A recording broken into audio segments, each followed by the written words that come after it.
Thank you for tuning into Abundant Moments.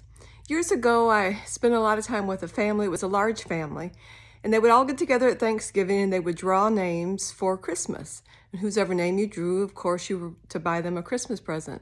But you couldn't tell whose name you drew. And when the person opened the gift, they wouldn't tell them that it was them that had purchased it. It was just all a surprise. And so everybody was excited, and they did this for a couple of years. Well, then about the third year, a gentleman decided he was going to pretend like he put a name in the hat and pretend like he drew one out, but he was just going to buy himself gifts. So the very first year that he did this, he bought himself a real expensive watch. And when he opens up the watch, he was like, "Oh my goodness, I can't believe this. Who did this? This is too much money." And he was just going on and on about how he'd always wanted this watch. And everyone's sort of looking around because nobody else had bought expensive gifts like that. Well, the next year he did the same thing, and he bought himself something that he really liked, and he went on and on about it. Is this the same person that drew my name? Or are you just trying to top last year's? And, just everybody's looking around and everything. Well, he did it 3 years in a row. Finally, after the third year, they all began to talk. Who had his name? Who's buying him these expensive gifts?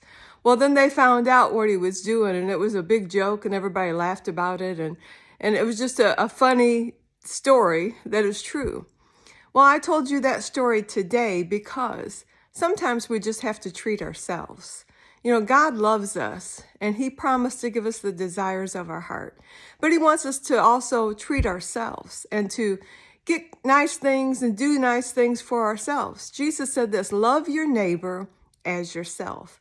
And when you love yourself, and that might sound funny to some, but when you love yourself and value yourself and do great things for yourself, then it's easier for you to do it to your neighbor or someone else.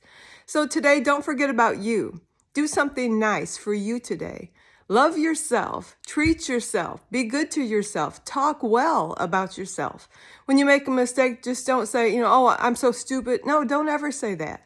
You're a child of God, made in his image and likeness. You're the apple of his eye. So don't discount yourself, but treat yourself. Thank you for tuning in.